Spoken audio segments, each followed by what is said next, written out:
Auzubillahiminash-shaytanir-rajeem. Bismillahir-rahmanir-rahim.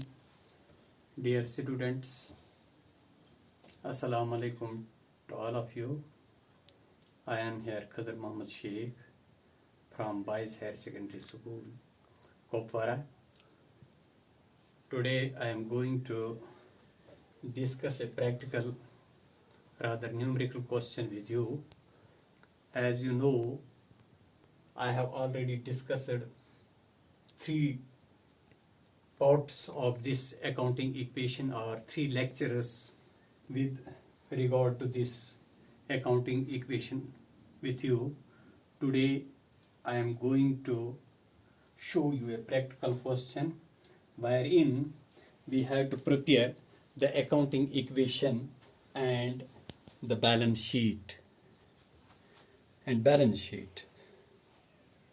प्यारे बच्चों, पहले आप इस क्वेश्चन पर संजीदगी से देखो और फिर हम इसमें अकाउंटिंग इक्वेशन भी प्रिपेयर करेंगे, साथ में हमें यहाँ पर बैलेंस शीट भी बनाना है। तो यहाँ पर एक ट्रांजैक्शन जो है, पहला ट्रांजैक्शन है कि Paramjeet, he is the owner of the business, he starts business, so he is the proprietor and invests rupees 11,50,000 in the business. Number B transaction, wages paid rupees 4,000. Wages paid rupees 4,000 in cash and outstanding are there 6,000. C transaction is goods purchased for rupees 80,000. And D is computer purchased from Star Computers for rupees 30,000 and paid half the amount in cash. यहाँ पर हम computer उन्होंने खरीदा star computer से 30,000 रुपए का, और इस 30,000 में से नेसब जिसका है 30,000 का 15,000 रुपया ही कैश पेमेंट की और बाकी 15,000 क्रेडिट है। तो इस तरह से नेक्स्ट है transaction E, invested rupees 90,000 into the bank, और उसने बैंक में इन्वेस्ट किया 90,000 रुपए। एफ ट्रांजैक्शन है goods purchased from Smith for rupees 8,000 and made the payment by cheque. यहाँ पर गुड्स हमने परचेज किए, स्मिथ से परचेज किए 8,000 रुपए में, लेकिन यहाँ पर हमने कैश नहीं दिया बल्कि made the payment by cheque, cheque के जरिए से हमने ये पेमेंट 8,000 की यानी थ्रू बैंक। तो next transaction is purchased a building for rupees 6 lakh and the payment was made by cash.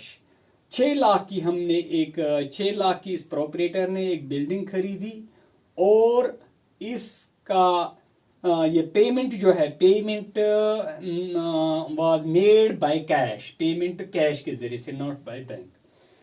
तो लास्ट ट्रांजैक्शन इसका जो है, 1/2 of the stock available was sold to Mohit at a profit of 20% on cost. Last पे जब हम calculate करेंगे जो total stock है, इस टोटल स्टॉक का 1/2, इस टोटल स्टॉक का 1/2 जो है वो मोहित को 20% कॉस्ट पर नफा के हिसाब से बेचा गया है। तो ये पर हमें यहाँ पर कैलकुलेट करना है, अकाउंटिंग इक्वेशन भी बनानी है और बैलेंस शीट भी बनाना है। तो पहले हम अकाउंटिंग ये इक्वेशन बनाएंगे। यहाँ पर हम लिखते हैं ट्रांजैक्शंस,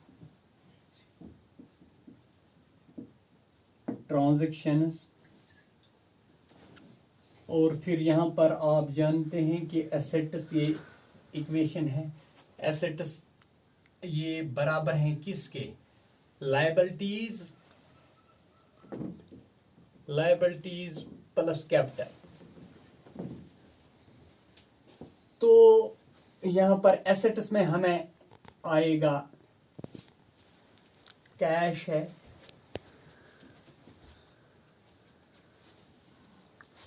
इसी तरह बैंक के ट्रांजैक्शंस भी इसमें है, बैंक भी है, और स्टॉक है, और यहां पर कंप्यूटर भी है,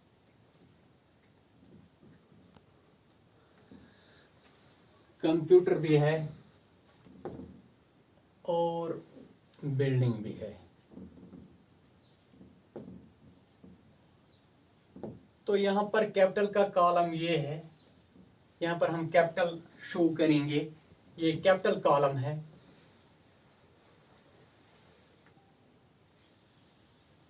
तो ये लायबिलिटीज कॉलम, इसमें दो लायबिलिटीज हैं। एक है आउटस्टैंडिंग एक्सपेंसेस, क्योंकि यहाँ पर ये जो है यहाँ पर वेजेस जो है आउटस्टैंडिंग 6000 है, तो आउटस्टैंडिंग एक्सपेंसेस। और दूसरा इसमें है कि यहाँ पर हमने गुड्स परचेज किए हैं, ये एक और है यहाँ पर जहाँ पर हमें उधार है, उधार के लिए क्रेडिटर्स हैं, यहाँ पर हम लिखेंगे क्रेडिटर्स। तो ये कॉलम जो है कैपिटल के लिए है। तो हम देखेंगे कहाँ पर हमारा ये उधार है, तो वो यहाँ हम इस क्रेडिटर्स कॉलम में लिखेंगे। तो पहला ट्रांजैक्शन जो है, Paramjeet started business with, number 1 started business with cash, started business with cash. अब देखेंगे कि क्या कैश है। कैश 11,50,000। तो ये 11,50,000 जो है, 11,50,000, ये 11,50,000 कैपिटल है ओनर की, और बिजनेस के लिए ये एसेट है। 11,50,000 कैश अवेलेबल है बिजनेस के पास, 11,50,000। तो ये पहला ट्रांजैक्शन। इसके बाद दूसरा ट्रांजैक्शन जो है, वेजेस पेड और ₹4,000 एंड आउटस्टैंडिंग 6,000। यहां पर वेजेस जो है नकद, ये पेमेंट की है 4,000 की, लेकिन ये 6,000 जो हैं ये अभी बकाया है। तो हमारा कैश जो है बेसिकली 4,000 कम होगा, क्योंकि वेजेस हमने 4,000 पे किए कैश, ये 6,000 के जो वेजेस ये अभी आउटस्टैंडिंग है। तो इसको हम, ये अभी हमारे पास लायबिलिटी है, तो हम इसको लायबिलिटी कॉलम में देखेंगे, लिखेंगे 6,000 रुपए। और इसका इफेक्ट क्या है, चूंकि ये कैपिटल है, और हम देखते हैं कि प्रॉफिट जो है वो कैपिटल को ऐड होता है, और लॉस जो होता है वो कैपिटल से लेस होता है। इसी तरह इनकम जो होती है वो कैपिटल को ऐड होता है, और एक्सपेंसेस जो हैं वो कैपिटल में से डिडक्ट होते हैं। चूंकि ये दोनों 4,000 और 6,000 ये दोनों जो हैं ये बिजनेस के, ये कैपिटल में से ये एक्सपेंसेस हैं, वेजेस, तो ये दोनों इसमें से डिडक्ट होंगे, यानी कैपिटल से। लेकिन यहां पर अभी हमने तो इसमें से ये दोनों डिडक्ट होंगे, यानी 10,000 रुपए। अब ये 10,000 जो रुपए जो कटेगा इस कैपिटल से, इसमें से 4,000 रुपया हमने दे दिया है, यानी थ्रू कैश, और 6,000 अभी इसमें ये आउटस्टैंडिंग है। तो जब हम यहां पर देखेंगे कि ये एसेट साइड में -4,000 है, और लायबिलिटी साइड में जब हम देखेंगे तो -10,000 प्लस 6,000 देयर इज 4,000। तो 4,000 is equal to 4,000। Accounting equation stands balanced. तो यहां पर हम अब देखेंगे कि अकाउंटिंग इक्वेशन क्या बनेगी। अकाउंटिंग इक्वेशन यहां पर क्या बनेगी, न्यू अकाउंटिंग इक्वेशन। यहां 0 0 0, 10 में 4 तो 6, 4, 11,46,000। तो यहां पर 6,000 और यहां पर 11,40,000। तो यहां पर हम इसको चेक करेंगे कि ये बैलेंस्ड है अकाउंटिंग इक्वेशन के नहीं। तो हमारा एसेट साइड जो है उसका टोटल है 11,46,000। लायबिलिटी साइड का जब हम टोटल करेंगे, दो कंपोनेंट का यहाँ पर, एक है 6,000 और 11,40,000, तो वो बनता है 11,46,000। तो ये हुआ। अब तो हमारी नई अकाउंटिंग इक्वेशन ये है।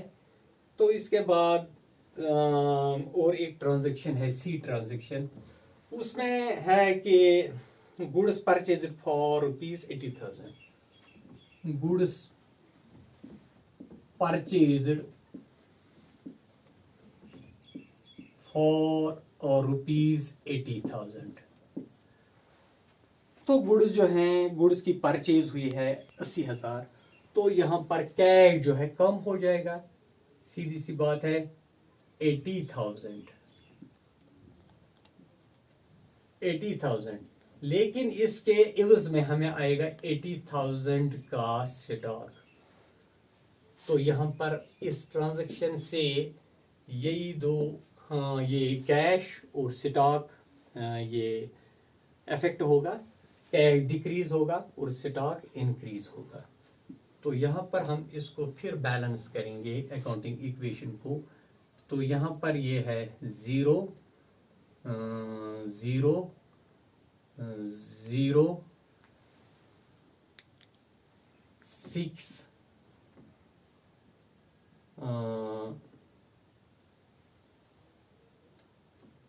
6 10,66,000। तो ये बनेगा 10,66,000 यहाँ पर। तो यहाँ 10,66,000, ये 80,000 है, ये 6,000 है, ये 11,40,000 है। तो यहाँ पर भी हम इसका टोटल देखेंगे तो ये 46,000 और ये भी बनता है 11,46,000। तो ये हुआ। अब इसका एक और ट्रांजैक्शन है डी ट्रांजैक्शन, और वो डी ट्रांजैक्शन है कंप्यूटर परचेज फ्रॉम, कंप्यूटर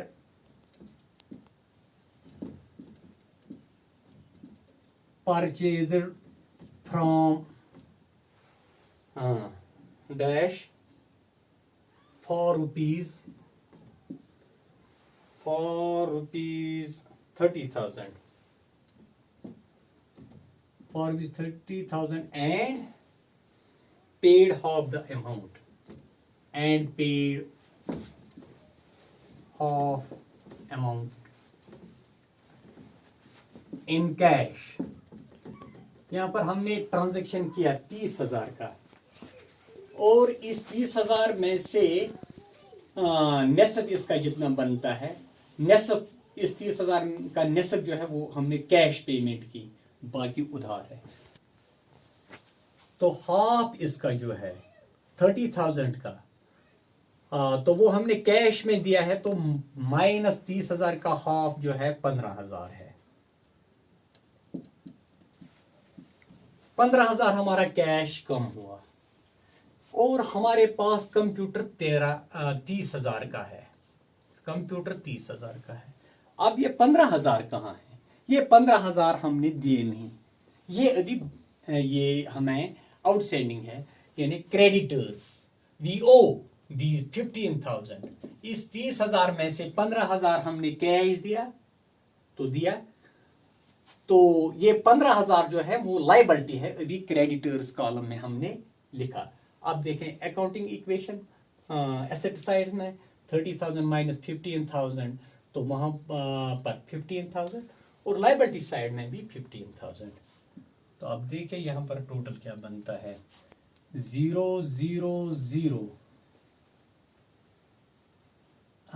6 में से 1 तो 5, 10,51,000, तो ये 80,000 है, ये 30,000 है, और ये आउटस्टैंडिंग एक्सपेंसेस 6,000 हैं, और ये 15,000 है, और ये 11,40,000 है। तो अब यहाँ पर अकाउंटिंग इक्वेशन बैलेंस्ड है। तो इस पे नया जो ट्रांजैक्शन है वो that is invested ₹90,000 into the bank, invested rupees 90,000 into bank. तो बैंक में डिपॉजिट किया, बैंक में इन्वेस्ट किया 90,000 रुपए। तो लेकिन आया कहां से, हमारा कैश जो है वो 90,000 कम हुआ, 90,000 कम हुआ।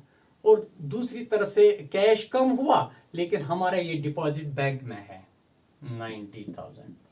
तो ये दो जो हैं कैश और बैंक, इसमें ये इफेक्ट होगा इस ट्रांजैक्शन के जरिए से। कैश डिक्रीज होगा और बैंक बैलेंस वो इंक्रीज है। तो 90 बाकी जो है they are unaffected, other components are unaffected. तो यहां पर हम देखेंगे 0 0 0 1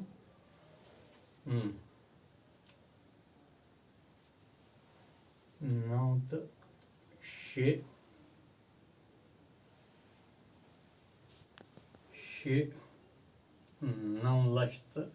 9,61,000, यहाँ पर 90,000, यहाँ पर 80,000, 30,000, 6,000, 15,000, 11,40,000। तो ये ट्रांजैक्शन भी हुआ। तो उसके बाद एफ है, एफ ट्रांजैक्शन में goods purchase from Smith for ₹8,000 and made the payment by cheque. Goods purchased from Smith for ₹8,000 and payment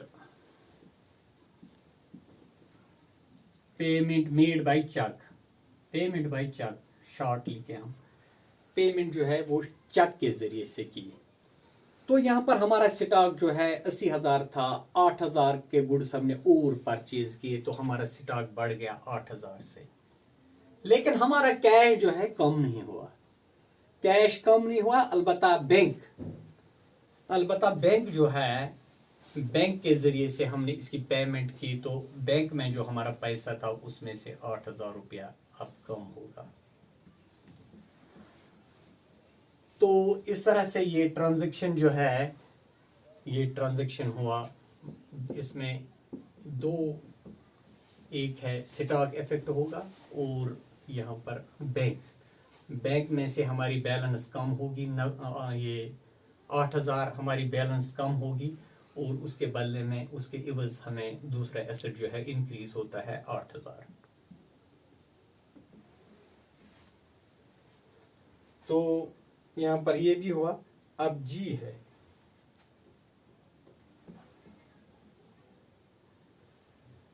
purchased a building for ₹6 lakh, purchased a building for 6 lakh and payment was made by cash dash by cash, payment जो है cash हुई है। तो यहां पर हम पहले लिखेंगे 9,61,000। तो यहां पर हम लिखेंगे 0,0,0,4 28, 88,000, 30,000, 6,000, 15,000 और 11,40,000। तो इसमें से अब 6 लाख जो है वो डिडक्ट होगा, 6 lakh.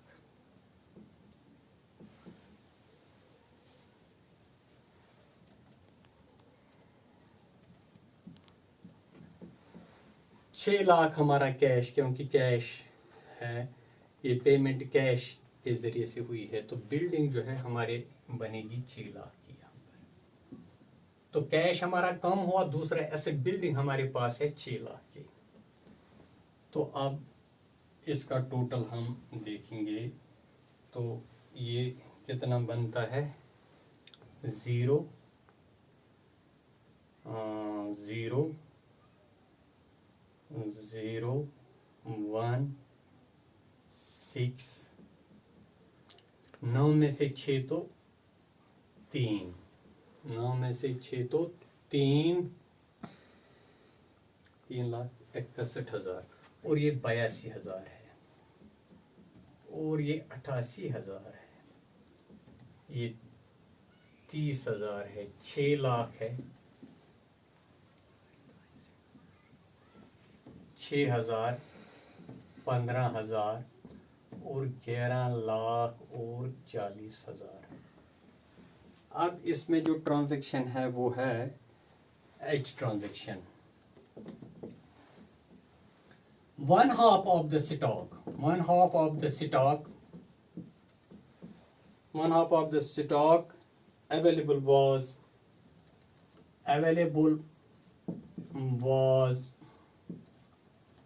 sold to Mohit at a profit of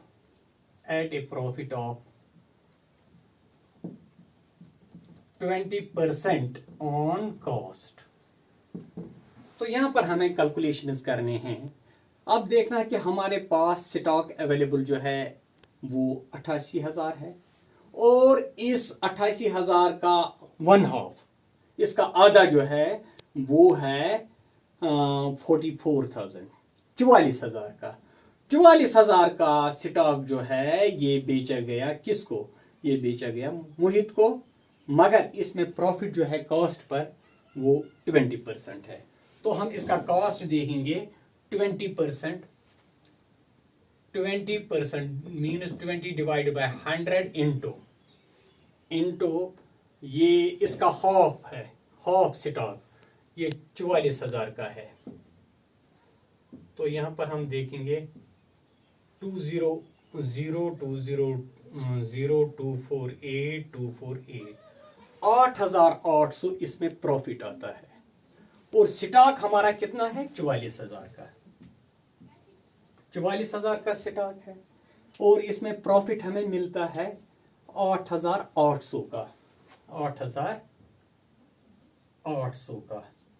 तो टोटल कितना, एक हो गया 44,000 और 8,000, 0,085, तो ये 52,800 कैश हमें मिलेगा, कैश हमें मिलेगा 52,800, कैश हमें मिलेगा 52,800 रुपए। क्यों, क्योंकि 44,000 के गुड्स हैं और 44,000 के गुड्स पर हमें प्रॉफिट मिलता है 8,800, तो कैश जो हमें मिलेगा 52,800।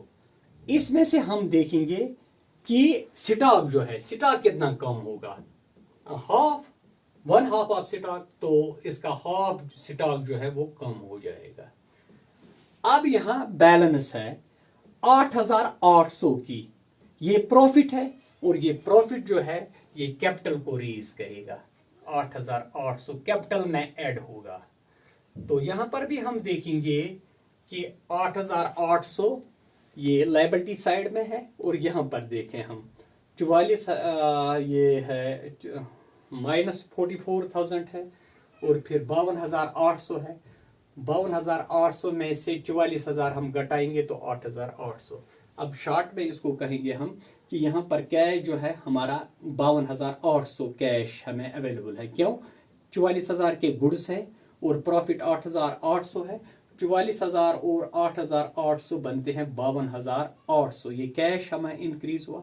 और यहां से हम देखेंगे कि ये प्रॉफिट जो है ये कैपिटल को रेज करेगा, ये हम कैपिटल में ऐड करेंगे। तो यहां पर लास्ट पे हमें अकाउंटिंग इक्वेशन अब अवेलेबल है। अकाउंटिंग इक्वेशन जरा देखें, 0 0 8 1 2 3, तो 6 5 11 1 3 4, 4,13,800 और ये बैंक जो है 22,000 है और यहाँ पर देखेंगे 44,000 है स्टॉक 44,000, कंप्यूटर 30,000 है और यहाँ पर बिल्डिंग 6 लाख की है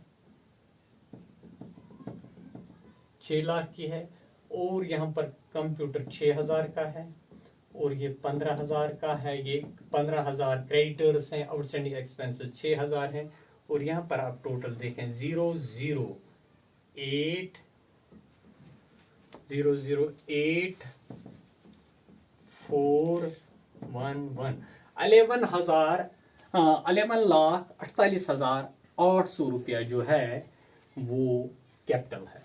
तो साथ में इसमें ये भी बताया गया है कि आप बैलेंस शीट भी बनाएं, तो हम यहां पर इसका बैलेंस शीट बनाएंगे। बैलेंस शीट, तो ये बैलेंस शीट हम बना रहे हैं। आप इसका आप जानते हैं कि बैलेंस शीट में दो साइड होते हैं, एक होता है लायबिलिटीज साइड और यहां पर हम अमाउंट इन रुपीज लिखेंगे और इसी तरह एसेट साइड है, तो यहां पर एसेट साइड में भी हम लिखेंगे अमाउंट इन रुपीज तो मैंने आपसे पहले भी ये शेयर किया है कि ये बैलेंस शीट बनाने के दो तरीके हैं। ये balance sheet in order of permanence भी बना सकते हैं और इन ऑर्डर ऑफ लिक्विडिटी। अगर इन ऑर्डर ऑफ परमानेंस लिखेंगे तो पहले हम लॉन्ग टर्म लायबिलिटी साइड में पहले हम लॉन्ग टर्म लायबिलिटीज लिखेंगे, तो उसके बाद हम लिखेंगे ये शॉर्ट टर्म लायबिलिटीज। और इसी तरह एसेट्स में पहले हम परमानेंट एसेट्स को शो करेंगे, लैंड है, बिल्डिंग है, और लास्ट पे लिक्विड एसेट्स को। इसी तरह से अगर इन ऑर्डर ऑफ लिक्विडिटी तो पहले हम लिक्विड यानी करंट एसेट्स लिखेंगे और बाद में परमानेंट एसेट्स लिखेंगे। और इसी तरह से लायबिलिटी साइड में पहले हम ये लिखेंगे ये शॉर्ट टर्म लायबिलिटीज या जिनको करंट लायबिलिटीज भी कहते हैं और बाद में हम लिखेंगे लॉन्ग टर्म लायबिलिटीज। तो चलो एक तरीके से हम बना सकते हैं। चलो अगर हम यहाँ पर लायबिलिटी साइड में देखेंगे, पहले वो है क्रेडिटर्स। क्रेडिटर्स जो हैं, क्रेडिटर्स का टोटल जो है वो 15,000 है, तो यहाँ पर हमने 15,000 शो किया। और उसके बाद आउटस्टैंडिंग एक्सपेंसेस, आउटस्टैंडिंग एक्सपेंसेस जो हैं वो 6,000 है, 6,000। और हमारी कैपिटल जो है, कैपिटल है 11,48,800,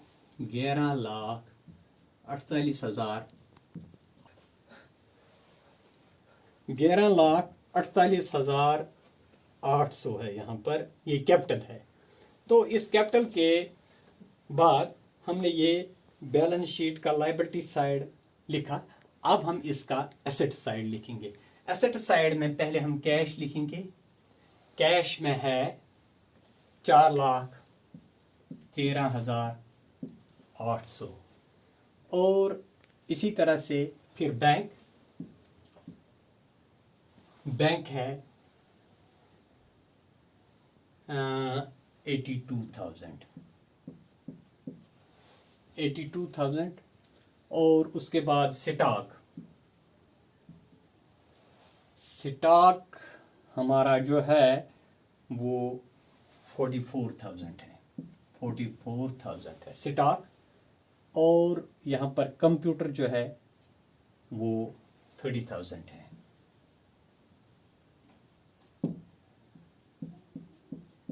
30,000 है। और यहाँ पर बिल्डिंग जो है, बिल्डिंग तो इस बिल्डिंग का है 6 लाख बिल्डिंग। एक कंप्यूटर 30,000,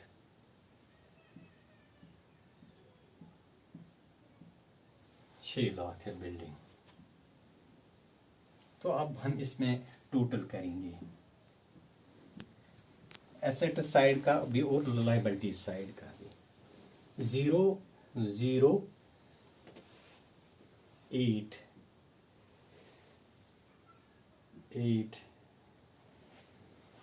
9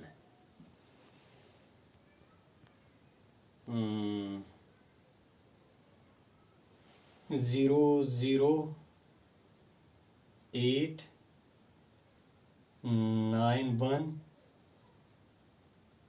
14516 और 11,69,800 11,69,000। तो ये 11,69,800 इसका टोटल लायबिलिटी साइड का टोटल है। अब हम एसेट साइड का भी टोटल देखेंगे, वो भी है 008